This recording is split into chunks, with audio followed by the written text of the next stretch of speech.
আমাদের এই আত্মীয় মেয়ে হয়, সেই ঢাকা পড়াশোনা করছে, অনেক ভালো ছাত্রী স্টুডেন্ট, তাই বলে পড়তে নেওয়া হয়েছে অন্য রাষ্ট্রে।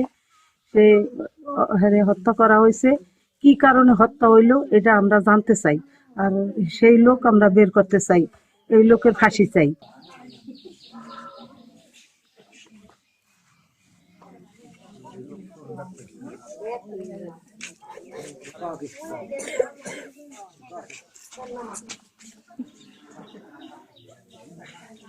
কারণে বিচার চাই, মানে ও তো ভালো স্টুডেন্ট ছিল, ও ডক্টরিং করার জন্য ওই কাছে গেছে।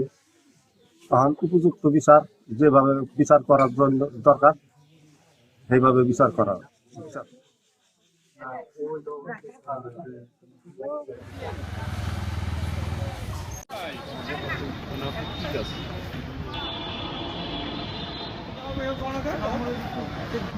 কামাল ভাই,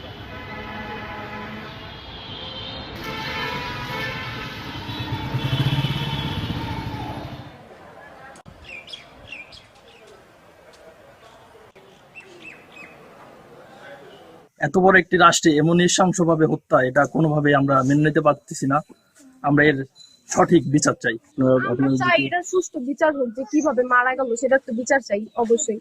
যে আমার বোন তো আর শুধু শুধু মারা যায় নাই, কিছু তো একটা কাহিনী আছে, কাহিনীটা বের করুক তারা। আমরা আসলে সংবাদ মাধ্যম এবং সোশ্যাল মিডিয়ার মাধ্যমে জানতে পেরেছি যে আমেরিকাতে একটি মেয়ে মারা গেছে এবং একটি ছেলে মারা গেছে। আমাদের মেয়েটার বাড়ি হচ্ছে মাদারীপুর সদরে। পরিবার যদি আমাদের সহযোগিতা চায় তাহলে আমরা ওই পরিবারের সাথে যোগাযোগ করে পররাষ্ট্র মন্ত্রণালয়ের মাধ্যমে আমাদের যেই পুলিশি যতটুকু সহায়তা করা দরকার আমরা সেটুকু তাদেরকে করব।